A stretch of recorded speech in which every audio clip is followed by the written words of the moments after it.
Be careful not to get carried away and write long, pointless character stories. If you've played D&D for a while, chances are you've seen someone bring in an extensive and detailed backstory for their character.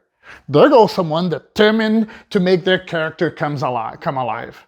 But something like that can quickly become a frustrating experience both for player and DM.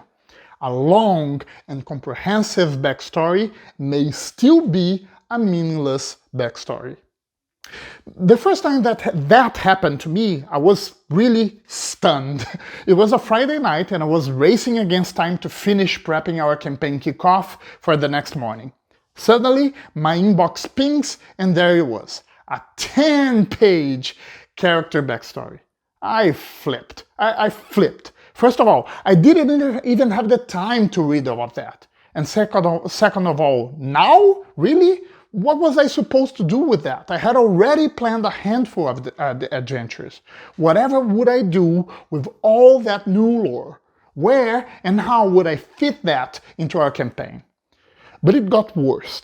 There was not even a theme match between that backstory and our campaign. It had to do with legends of old dragons and magic items, the opposite of what I had planned for our campaign. Subtle, low fantasy, low magic adventures. I could barely sleep that night. How to even talk about that with my player? Should I talk to him at all? I mean, he had put much time and energy building that backstory. He would probably arrive in our session full of excitement, crazy to roleplay his character. What a bummer that would be.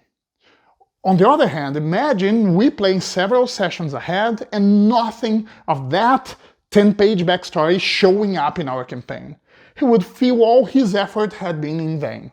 Either way, I felt I would have a character and a player very disconnected from our story. And what a disgraceful outcome to a rare and welcome effort. What had gone wrong? Well, like most of the problems in a D&D table, what went wrong was that me, the DM, and my players hadn't talked enough to each other to make sure we were in the same page.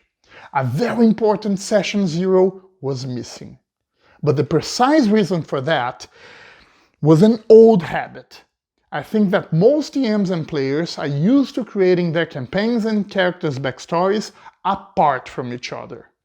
In the best case scenario, the DM usually establishes a campaign theme and players talk a bit to each other to streamline their backstories, but that's typically not enough. What I most hear from my fellow players and DMs are characters' stories, goals and motivations only loosely related to the campaign plots. That is not how storytelling is built in other media, and there's a reason for that.